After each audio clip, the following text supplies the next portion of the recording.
नमस्कार, रेडियो हिंदुस्तान पर मैं आपका स्वागत करता हूँ। आपके साथ मैं हूँ पारिजात। एक काम की बात, जब आप ना कहना चाहते हो हाँ, तब ज़रूर कह दीजिए ना। 1980s में, यस 80s में एक बुक न्यूयॉर्क टाइम्स से बेस्ट सेलर बनी थी, सुपर हिट हुई थी इंटरनेशनल रीडर्स के लिए। When you wanna say no, do not say yes, ये उसका शीर्षक था और बहुत लोगों ने पसंद किया था, क्योंकि ये ज़िंदगी की एक बहुत बड़ी परेशानी है। हर आदमी के साथ, मेरे साथ है, बिल्कुल है। हो सकता है आप में से कुछ लोगों के साथ ना हो, लेकिन ईमानदारी से आप देखें तो सबके साथ यह परेशानी है कि अक्सर ऐसा होता है, घर के भीतर भी, घर के बाहर भी, मार्केट में भी, ऑफिस में भी, नाते रिश्तेदारी में भी, पड़ोस में भी, दुनिया जहान में, कि कई बार आप चाहते हैं कि ना कह दें, पर आप ना नहीं कह पाते। और याद रखें, कई बार मामला बहुत बिगड़ जाता है आपके हाँ कहने से।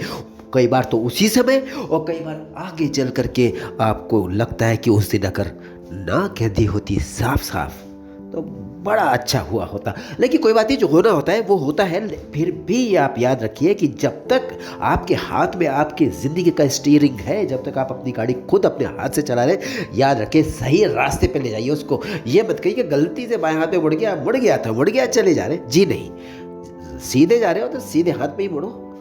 बिल्कुल कोशिश यही करो कि अपने जाने कोई गड़बड़ ना हो, अनजाने में कोई गड़बड़ हो जाए वो खैर ईश्वर की इच्छा है, आपके कर्मों का परिणाम है, वटेवर। मैं ये कह रहा था कि ना कहना मुश्किल क्यों होता है, क्योंकि आप हो जाते हैं भावुक। आपको आ जाती है सामने वाले पर शायद कोई दया, हो सकता है कई बार आपको आ जाती है लालच, हो सकता है कई बार आपको लगता है कि ना कहने की तो मेरी आदत नहीं है, और भी कई कारण हो सकते हैं। कई बार आप कन्फ्यूज़न के शिकार हो सकते हैं, कई बार धर्म संकट के शिकार हो सकते हैं, कई बार आप डर और भय से भी दबाव में आ सकते हो, मजबूर होते ना कहने को, ना को हाँ कहने को मजबूर होते। याद रखिए, ना को कहने का, जब ना कहने का आपका मन है, ना कहना आप चाहते हैं, ना कहने में आपको अपना भला दिख रहा है, तब आप हाँ ना कहिए, चुप लगा जाइए, वो बेहतर होगा। उस चुप्पी का मतलब ही ना हो जाएगा। सामने वाला उस चुप्पी को हाँ समझ ले, ये उसकी गलती है। लेकिन कई बार आपको लगता है आप दबाव में या किसी परेशानी में है, आप ना नहीं कह सकते, तो कुछ ना कहिए, बेहतर होगा आप चुप लगा जाइए, मुस्कुराइए।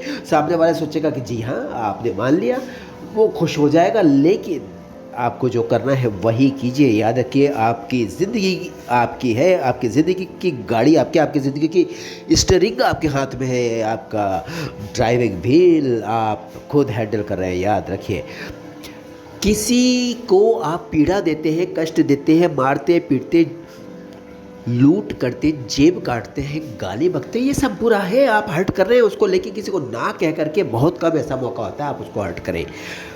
और कई बार सीधे सीधे आप ना कहें, अगर आपके ऊपर कोई दबाव नहीं है, कोई भय नहीं है, तो आप घुमा करके भी ना कह सकते हैं, समझाते हुए। और कई बार तो आप ये कह सकते हैं, जी बिल्कुल, अब मुझे आपकी बात अच्छी लगी, मैं विचार करूँगा, जल्दी आपको बता, तो मुझे लग रहा है ठीक है सब। इस तरह से भी आप अपना वाक चातुर्य दिखा सकते हैं। वाक चातुर्य बड़ा आवश्यक है जीवन में, नितांत अनिवार्य हो जाता है कई बार कई परिस्थितियों में। इसलिए आप ध्यान रखिए, आपके लिए जो सूटेबल वही कीजिए। And make it a point, do not mostly say yes to people just to please them. आप आदत डालिए कि आप चुप रहे, मुस्कुराए, कई बार सवालों के जवाब में बिना कुछ कहे काम चला ले, तो आप सीख जाएंगे ना को ना कैसे कहते हैं। तब आसान हो जाएगा आपके लिए ना को ना कहना, क्योंकि आपकी चुप्पी में भी ना हो जाएगा।